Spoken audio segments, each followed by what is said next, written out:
মহান আল্লাহ তাআলার শুকরিয়া আদায় করে আপনাদের সবাইকে আমন্ত্রণ জানাচ্ছি আমার এই চ্যানেলটিতে বিডি মামি নিউকে। আজকে আমি আপনাদের সাথে একটা অন্য ধরনের ব্লগ শেয়ার করব। এটা কোনো ডেইলি ব্লগ না, একটা মিরর ডিআইওয়াই করেছি, তো সেটাই আপনাদের সাথে শেয়ার করব। তো এই যে আপনারা দেখতে পাচ্ছেন যে ফাইনাল যে লুকটা, তো এটার জন্য আমি যে জিনিসগুলো নিয়েছি সেগুলো আপনাদের দেখিয়ে দিচ্ছি। তো শুরু করা যাক আমি কিভাবে কাজটা করেছি। মিররের জন্য একটা মিরর তো লাগবেই। আমি পাউন্ডল্যান্ড থেকে অন পাউন্ড দিয়ে একটা মিরর কিনেছিলাম। আর এই মিরর বসিয়ে এর সাইড থেকে প্রায় 2 ইঞ্চি পরিমাণ জায়গা রেখে আমি একটা সার্কেল কেটে নিয়েছি। আপনারা হয়তোবা খেয়াল করে দেখতে পাচ্ছেন। আর এই মিররটাকেই সমান 5টা ভাগে আমি এই যে এখানে দাগ কেটে নিয়েছি। আপনারা দেখতে পাচ্ছেন যে চেষ্টা করেছি যতদূর সম্ভব সমানভাবে 5টা ভাগে ভাগ করে নিতে। আর এখানে 3টা সাইজের আমি যে মিররের সাইড দিক দিয়ে ডিজাইন করব, 3 সাইজের এরকম লম্বা করে কেটে নিয়েছি। তো এই সাইজগুলো একটার থেকে আর একটা 1 ইঞ্চি থেকে 1.5 ইঞ্চি পরিমাণ ছোট হবে আর কি।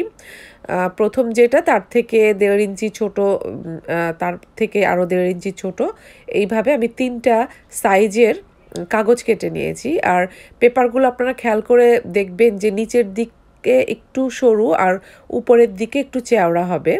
তো প্রথমে এগুলো সেট করার আগে অবশ্যই চেষ্টা করবেন কোনো একটা জায়গায় রেখে, মানে এটা আঠা দিয়ে লাগানোর আগে প্রথমে সেট করে দেখবেন যে ঠিক আছে কিনা, কারণ একবার আঠা দিয়ে লাগানোর পরে তারপর কিন্তু খোলা লাগানো এটা মানে সমস্যা হয়ে যাবে।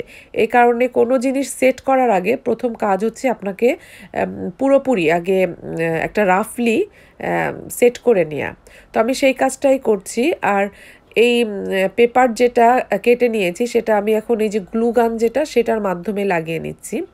তবে একটা কথা বলে নিচ্ছি, আমি এখানে খুব পাতলা যে পেপারগুলো মানে কাগজের পেপার সেগুলো ইউজ করেছি।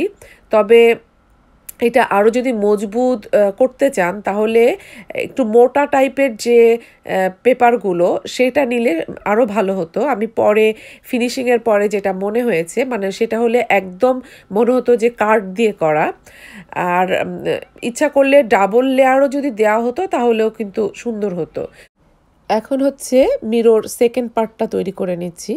সেকেন্ড পার্টটা হচ্ছে টিস্যু পেপার আর গ্লু দিয়ে আমি এইটার উপরে দেখুন এইভাবে লম্বা লম্বা করে ফেলে কুচি কুচি করে আমি লাগিয়ে নিচ্ছি। এটা কিন্তু অ্যাব্রো থ্যাব্রোভাবে লাগানো হচ্ছে না, এটা লম্বালম্বি করে কুচি কুচি করে আমি এই ডিজাইনটা করে নিচ্ছি। এর ফলে একদম ফিনিশিং যে একটা লুক আসবে সেটা দেখতে খুব সুন্দর আসবে। আর প্লেনভাবে করতে চাইলে সেটাও করতে পারেন, তবে প্লেনের চেয়ে আমার কাছে এটা বেশি ভালো লেগেছে, এই কারণে আমি এইভাবে করছি। তো যাই হোক, এভাবে আমি পুরোটা করে নেব। এখন আমি আপনাদের সাথে শেয়ার করব আমি এই ক্রাফটটার আইডিয়া কার কাছ থেকে নিয়েছি। আমার ইউটিউব জীবনে আমার প্রথম থেকেই আমার পছন্দের একজন ইউটিউবার, খুবই পছন্দ, সে ক্রাফট নিয়েই কাজ করে, সেলিনা ক্রিয়েটিভিটি। তার চ্যানেলটা আপনারা যদি কেউ না জেনে থাকেন অবশ্যই ভিজিট করবেন। আপুর চ্যানেলে অসম্ভব সুন্দর সুন্দর কাজ আছে। আমি তো মোটামুটি আপুর একটা ভক্ত, কারণ আপুর প্রত্যেকটা কাজই আমার কাছে ভালো লাগে আর চিন্তা করি প্রত্যেকটাই করব। তো এই মিরর যেটা সেটা আপু অনেক আগে দেখিয়েছে, অনেক দিন ধরেই চিন্তা করছি করব করব করব। মিররও কিন্তু অনেক দিন ধরে আগে কিনে রেখেছি, কিন্তু আসলে সময় করে উঠতে পারছিলাম না, আর কিভাবে স্টার্ট করব এটা নিয়েও একটু ছিলাম। তো আলহামদুলিল্লাহ, তো আপু যেভাবে ডিসক্রিপশন দিয়েছিল আমিও যেভাবে দিচ্ছি, এভাবে যদি আপনারা ফলো করেন খুব সুন্দরভাবে কিন্তু আপনারা এরকম ঘরে তৈরি করতে পারবেন, এরকম সুন্দর সুন্দর ডেকোরেশন পিস। আর আপু অসম্ভব সুন্দর সুন্দর কাজ করে। আপনাদেরকে আবারও বলছি যে আপনারা যারা তার চ্যানেলটি ভিজিট করেননি অবশ্যই ভিজিট করবেন, অনেক কিছু শেখার আছে আপুর কাছ থেকে। বিশেষ করে যে ঘরোয়া ডেকোরেশনের জিনিস আপনারা সুন্দর সুন্দর জিনিস শিখতে পারবেন। তো যাই হোক, কথা বলতে বলতে আমি এই যে মিররটা মোটামুটি তৈরি হয়ে গেল। তো এটা কিন্তু সারা রাত আমি রেখে দিয়েছিলাম, শুকাতে একটু সময় লাগবে। নেক্সট ডে আমি পেছনের পার্টটাতে আমি একইভাবে করে নিচ্ছি। আমি যেহেতু উপরের পার্টটা করেছিলাম, তো উপরের পার্টটায় সাইডে কিন্তু একটু পেপার টেপার সব এরকমভাবে বেরিয়ে থাকে। তো সেইগুলো হচ্ছে নেক্সট দিন আমি সুন্দর করে পেছনের অংশের সাথে লাগিয়ে নিচ্ছি। সেটাও আপনারা গ্লু দিয়ে করবেন। আর পেছনের পাটটাতেও আবার একটু টিস্যু দিয়ে একটু মজবুত করার জন্য করে নেব। তো আমি যেটা বলছিলাম, এই কাজটা আরও বেশি ফিনিশিং হতো বা আরও মজবুত হতো যদি আমি মোটা পেপারগুলো ব্যবহার করতাম। আমি এখানে খুবই পাতলা পেপার নিয়েছি। আর ডবল লেয়ার যদি দিতাম তাহলে একদম অরিজিনাল কাঠের মনে হতো, যে কাঠের কোনো ডেকোরেশন পিস। তো যেহেতু আমি ফার্স্ট টাইম ট্রাই করছিলাম, মনে হচ্ছিল যে হবে কি না, আর কাগজ এতগুলো কাটাটাও ডিফিকাল্ট আমার কাছে মনে হচ্ছিল। তো যাই হোক, এইভাবে কিন্তু আপনারা পেছনের পার্টটাও করে নেবেন। তবে পেছনের পার্টটা যে খুব বেশি ফিনিশিং দরকার সেটা কিন্তু না, কারণ পেছনের পার্টটা তো আর মানে শো থাকবে না। তো যাই হোক, আমি এইভাবে সব জায়গায় টিস্যু পেপার লাগিয়ে নিচ্ছি।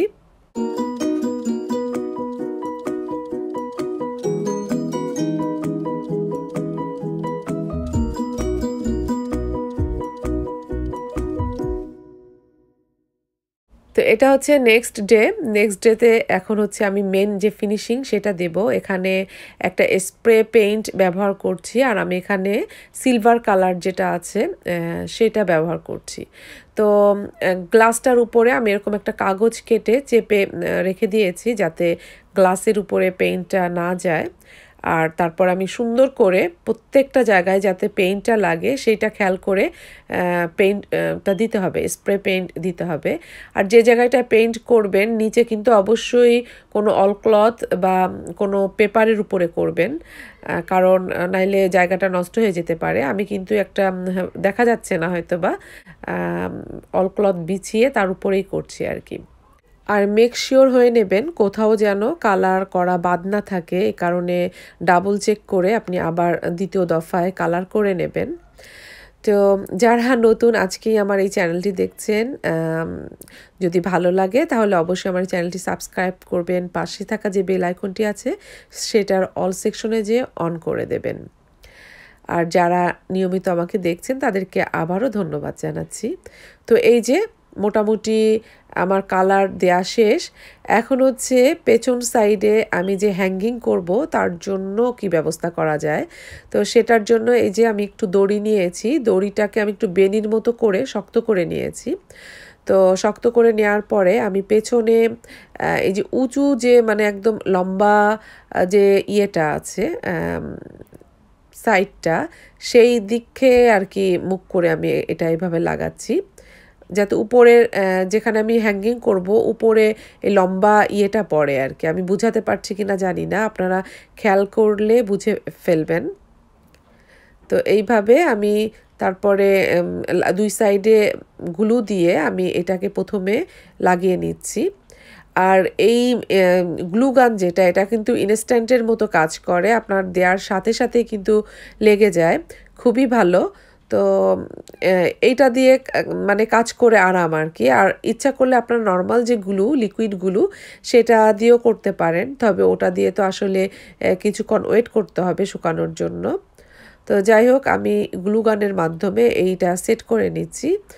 এটা খুবই ইজি, আপনারা ইচ্ছা করলে এই পার্টটা নাও দিতে পারতেন। আমি মেক শিওর হওয়ার জন্য এটা আবার এভাবে লাগিয়ে দিচ্ছি।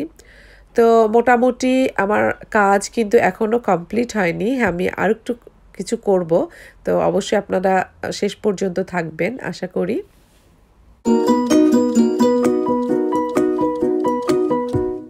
তো আমি তো এখানে সিলভার কালার ব্যবহার করেছি, তো এটা একটু গ্লসি টাইপের ছিল বেশি। তো এই কারণে আমি এইটাকে একটু অ্যান্টিক লুক দেওয়ার জন্য এই সিলভার কালারের উপরে হালকা একটু ব্ল্যাক কালার দিয়ে এটাকে মুছে নেব। তো সেইটাই আপনাদের সাথে শেয়ার করব, তাহলে একটা অ্যান্টিক লুক আসবে। তো এই যে ব্ল্যাক কালার দিয়ে অল্প পরিমাণ দিতে হবে, খুব বেশি না কিন্তু। তো সেইটাকে এটার উপরে ভালো করে মুছে নিতে হবে। আর অবশ্যই এই কাজটা খুবই নরম হাতে করতে হবে, খুব জোরে ঘষাঘষি করা যাবে না। তো এই যে আমার ফাইনাল লুক, তো খুবই ভালো লাগছে দেওয়ার পরে। তো আপনারাও কমেন্টের মাধ্যমে জানাবেন কেমন হয়েছে, আর ভালো লাগলে অবশ্যই একটা লাইক আর কমেন্ট করবেন। তো আজকের মতো বিদায় নিচ্ছি, সবাই ভালো থাকবেন, আল্লাহ হাফেজ।